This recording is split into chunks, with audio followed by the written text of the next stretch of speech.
Muy buenos días, mis hermanos y hermanas que están en casa. Gracias por estar en el seguimiento a cada uno de los sermones que se han estado compartiendo cada domingo. Y yo sé que la palabra del Señor es el alimento espiritual que deseamos constantemente para ser fortalecidos a través de ella. Nada mejor que Dios hablando en nuestra vida a través de su palabra. La porción bíblica del mensaje de esta hermosa mañana es Mateo capítulo 11, verso 16 al 19 y 25 al 30. Será en dos maneras, tratando de entender cuál es el plan, el propósito de Dios en su palabra, al darnos este privilegio maravilloso de poder entonces compartir su mensaje. San Mateo capítulo 11, verso 16 al 19 dice: Mas ¿a qué compararé esta generación? Es semejante a los muchachos que se sientan en las plazas y dan voces a sus compañeros, diciendo: os tocamos flauta y no bailasteis, os endechamos y no lamentasteis. Porque vino Juan, que ni comía ni bebía, y dicen: demonio tiene. Vino el Hijo del Hombre, que come y bebe, y dicen: y aquí un hombre comilón y bebedor de vino, amigo de publicanos y de pecadores. Pero la sabiduría es justificada por sus hijos. Versos 25 al 30 dice: en aquel tiempo respondido Jesús, dijo: te alabo, Padre, Señor del cielo y la tierra, porque escondiste estas cosas de los sabios y de los entendidos y las revelaste a los niños. Sí, Padre, porque así te agradó. Todas las cosas me fueron entregadas por mi Padre, y nadie conoce al Hijo sino el Padre, ni al Padre conoce a alguno sino el Hijo, y aquel a quien el Hijo lo quiera revelar. Venid a mí todos los que estáis trabajados y cargados, y yo os haré descansar. Llevad mi yugo sobre vosotros y aprended de mí, que soy manso y humilde de corazón, y haréis descanso para vuestras almas, porque mi yugo es fácil y ligera mi carga. El tema de esta hermosa mañana a considerar es pueblo rebelde y desobediente a Dios. Cuando los niños se reúnen en un lugar, les cuesta ponerse de acuerdo. ¿Qué juego van a jugar? Unos quieren de esta forma y los demás de otra forma, y cuando se comportan caprichosos y la terquedad de los niños en sus juegos, con esto tiene que ver la parábola que contiene una verdad indiscutible. Nótese bien esto, indiscutible. Versos 16 y 17.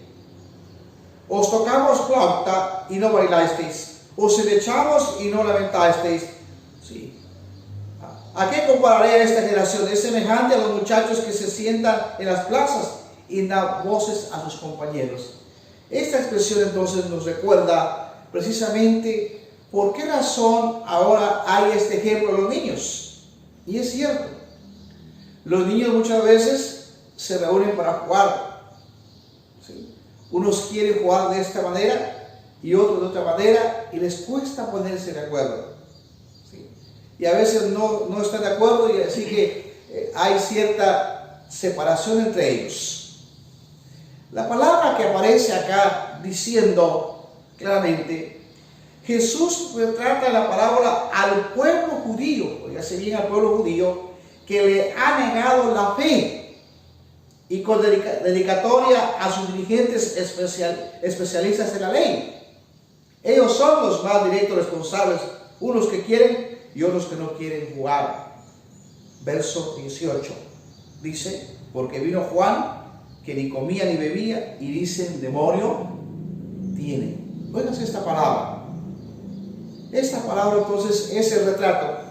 Es entonces precisamente entender al pueblo judío que ha negado la fe. A los suyos vino y los suyos no le recibieron. Y a los que le recibieron dio les potestad de ser hechos hijos de Dios. Sin embargo, una mínima parte del pueblo fue la que atendió la voz de Dios. a través de su Hijo amado Jesucristo en esta tierra. Y por eso, con dedicatoria a Juan, unos quieren de esta forma y los demás de otra forma. Nótese bien, a los dirigentes especialistas en la ley. Revisando el Pentateuco, Génesis, Éxodo, Levítico, Números y Deuteronomios, nos ayuda a recordar que son los famosos 5 libros de la ley. No nos olvidemos, los libros de Moisés, o la ley de Moisés, Pentateuco, famosa Torá, que son muy respetados. Y en el tiempo de Jesús recordamos nosotros que solamente un doctor en la ley podía entonces leer la Torá y explicarla. Es muy importante. Ellos son los más directos responsables, unos que quieren y otros que no quieren jugar. Para ellos es muy importante en su momento la ley, y lo que Jesús está diciendo pareciera ser no tener importancia para ellos, negar la fe. Ahora, diciendo, os tocamos flauta y no bailasteis, hemos tocado cantos fúnebres y no os entristecisteis. Tenemos el retrato de Juan el Bautista que incitaba a la obediencia. Y era cierto, cuando Juan empezó a predicar a la orilla del río Jordán, ¿sí?, llamaba al arrepentimiento a las multitudes. Y las multitudes que oían la voz de Dios a través de Juan venían para ser bautizados en el río Jordán. ¿Sí? Él dice acá claramente, incitaba a la obediencia, y los que eran obedientes hacían caso a la palabra. Y el de Jesús que invitaba a la alegría. Nótese bien la invitación de Jesús. Juan a la obediencia y Jesús a la alegría. El maestro alude al precursor y al Hijo del Hombre para poner en relieve el capricho de aquel pueblo. Dos personajes, uno que antecede y otro que va entonces llevando el mensaje de Dios a la humanidad. El sentido de la parábola es claro. Los judíos siempre rechazan la palabra de Dios, en cualquier forma que se haya sido propuesta. Su conducta no es la de los héroes, sino la de los niños tercos y caprichosos. Ese era entonces, en su momento, la vida religiosa en los tiempos de Jesús, donde las personas rechazaban a Jesús. Sentados en las plazas, dice acá, critican la actitud de los enviados de Dios. Todos aquellos que no entren en sus caminos y se ajusten a sus planes están lejos de la salvación, incluso el mismo Jesús. Era una vida religiosa exclusivista. Excluía a aquellos que no estaban de acuerdo a lo que ellos creían, a lo que ellos enseñaban. Sus enseñanzas diferían a las de Jesús. Son ellos los dirigentes del pueblo, los que viven sentados como señores en la plaza y se arrogan el derecho de elegir las piezas que se han de tocarse.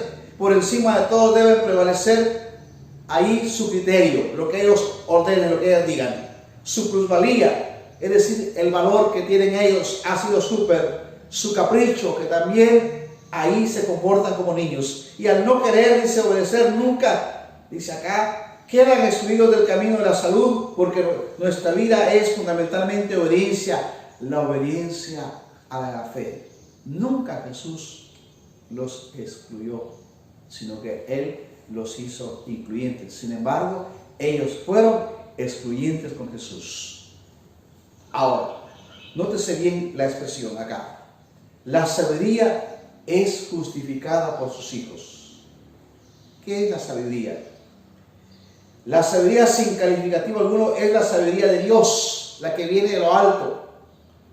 Santiago diría, todo don perfecto, todo don precioso, viene de lo alto, del Padre de luces, en el cual no hay sombra de variación alguna. Dios es el mismo ayer, hoy y siempre, por los siglos de los siglos. Amén. Con ella se hace la alusión, dice acá, al plan de Dios en el mundo y su ejecución a través de los hombres elegidos por Él para lograrlo. Juan el Bautista y Jesús son agentes eminentes en la realización, dice, precisamente del plan de Dios. Su conducta puede ser equivocada y ser juzgada como tal por los dirigentes del pueblo judío, pero sus obras demuestran que están en la línea de la verdad y que, por tanto, los equivocados son ellos quienes lo rechazaron. No tenían razón para hacerlo. No tenían. Y por eso el pasaje al final dice: vino el Hijo del Hombre que come y bebe, y dicen: he aquí un hombre comilón y bebedor de vino, amigo de publicanos y de pecadores, pero la sabiduría es justificada por los hijos. Nótese bien esto. La sabiduría que viene de parte de Dios es muy importante para nosotros. El temor a Dios, la reverencia a Dios y el saber que nada se hace si no es por medio de su voluntad que se ejerce en nosotros. De esta manera, dice claramente, hay algo precioso. En el pasaje siguiente, entonces, del verso 25, dice claramente: Dios ha decidido gratuitamente manifestar estas cosas a los pequeñitos. Oh, sí. En aquel tiempo, respondiendo Jesús, dijo: te alabo, Padre, Señor del cielo y la tierra, porque escondiste esas cosas de los sabios y de los entendidos y las revelaste a los niños. A estos pequeñitos, a estos pequeñuelos. Dios ha decidido gratuitamente manifestar estas cosas a los pequeñitos, a los pequeñuelos. Oculta estas cosas a los prudentes y a los sabios y las revela a los pequeños. El Dios del cielo y de la tierra tiene preferencia sobre los humildes y los pequeños. Esto me recuerda en una reunión de familia, en un hogar que precisamente, llegando a la visita, estaban en su devocional, en su momento de comunión, la familia. Y dice el papá, en ese momento, ya que el pastor está presente, que él nos comparta la palabra hoy y que ore por nosotros. Ellos tenían su actividad como familia y llegué y no interrumpí, sino fui partícipe de esa bendición. Y recuerdo haber dado lectura al sermón de la montaña, al sermón del monte, y en la expresión que dice acerca de los humildes, bienaventurados los humildes, porque ellos verán a Dios, los de limpio corazón. Y yo decía: Señor, a mí me cuesta ser humilde, porque soy humano. Me cuesta la palabra humildad, humillarme ante mi Padre. Creo que soy desobediente a Dios en algunas cosas y debo entenderlo. De repente un niño de escasos 7, 8 años de la familia se dirige a mí y me dice: no digas que sos humano, porque yo también fui humano. Y me le quedo viendo al niño. ¿A qué horas fue este niño a estudiar al seminario? Y sacó la carta de Juan, sacó el libro de Apocalipsis. ¿A qué horas estudió este niño si está creciendo? Agaché la cabeza y se me hizo un nudo en la garganta y dije: Señor, perdóname, Padre.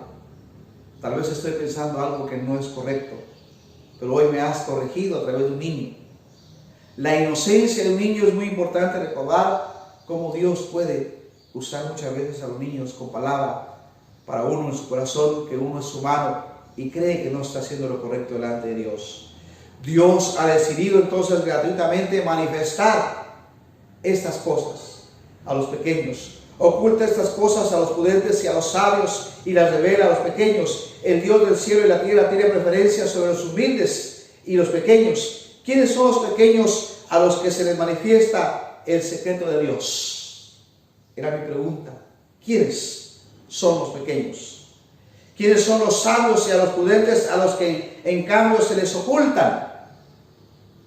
Los sabios y los prudentes designaban a las élites religiosas de Israel, rabinos y fariseos que permanecían ciegos a las palabras de Jesús y se irritaban con la predicación en favor de los pobres. Háganse ver esto. Estudiando Levítico pudimos observar que el templo era en ese entonces un centro de adoración, de atracción religiosa, donde también era uno de los mayores ingresos económicos en aquel entonces. Es decir, que las personas que estaban en su sistema religioso en su momento eran personas muy apoderadas económicamente, habían hecho mucho dinero en el templo. Y eso es muy importante recordar la responsabilidad que ellos tenían de indicar y guiar al pueblo a los caminos de Dios. Rabinos y fariseos que permanecían ciegos a las palabras de Jesús y se irritaban por la predicación en favor de los pobres. Estos eran entonces los que no eran pequeños. Estos eran entonces los que no eran humildes. Ahora, ¿quiénes son los humildes?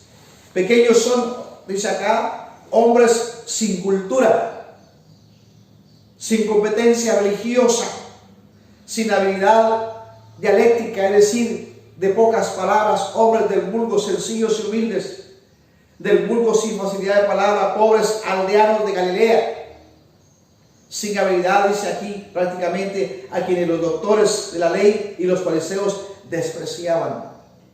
Por eso el apóstol Pablo dice, de lo más vil del mundo escogió Dios para avergonzar a quienes, a los que se creen fuertes. De lo más débil, de lo que no servía, ahí Dios está entonces levantando hombres y mujeres para predicar su palabra y enseñar su palabra, porque los sabios no quieren entonces la sabiduría que viene de parte de Dios. Por eso dice acá claramente, a quienes los doctores de la ley y los fariseos despreciaban.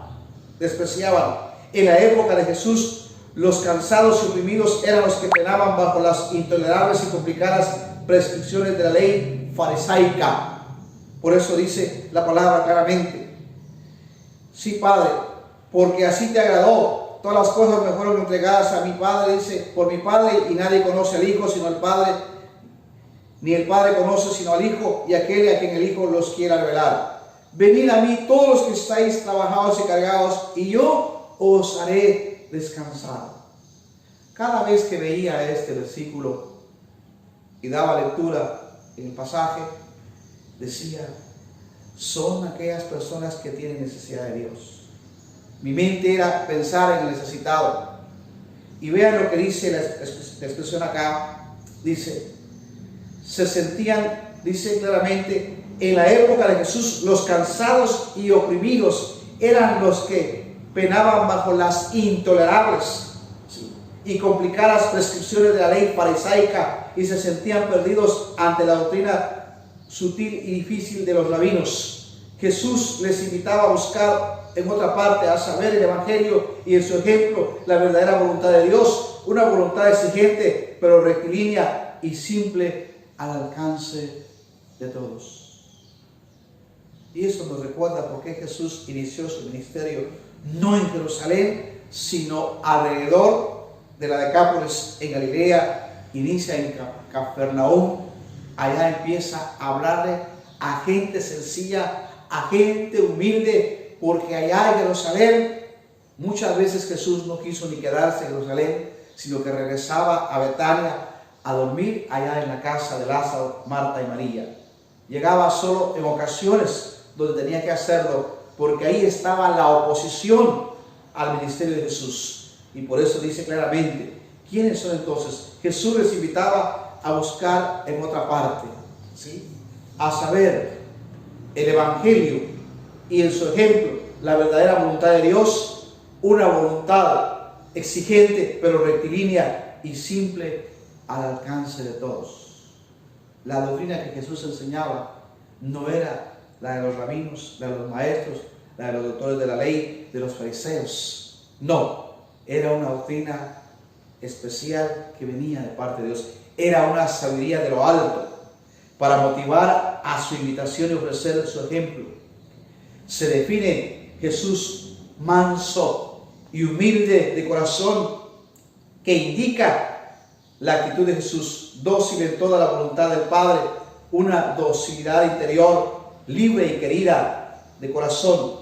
Manso indica la actitud de Jesús ante los hombres, una actitud rectilínea, valiente, no violenta, misericordioso, tolerante, pronto al perdón, pero también exigente. Nadie que llegaba a Jesús llegaba solamente para observar qué hacer. No, se entregaba de corazón al servicio de Dios y buscaba de todo corazón a Jesús.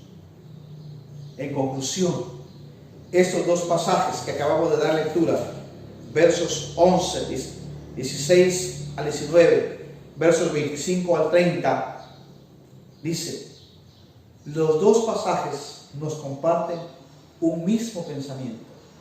Indica una parábola que señala juicio ante el pueblo que no quiere recibir la palabra y quiere seguir viviendo a su manera, no respetando la palabra de Jesús en su momento. Llamémosle a esto religiosidad, que está acabando con muchas personas que ven la palabra, que la leen, la escuchan y dicen, esto es para mí y esto no es para mí. Esto es para el que está allá, pero esto no es conmigo. Cuando la palabra de Dios habla a nuestro corazón, tenemos que recordar entonces que recibimos palabra de aliento, palabra de ánimo,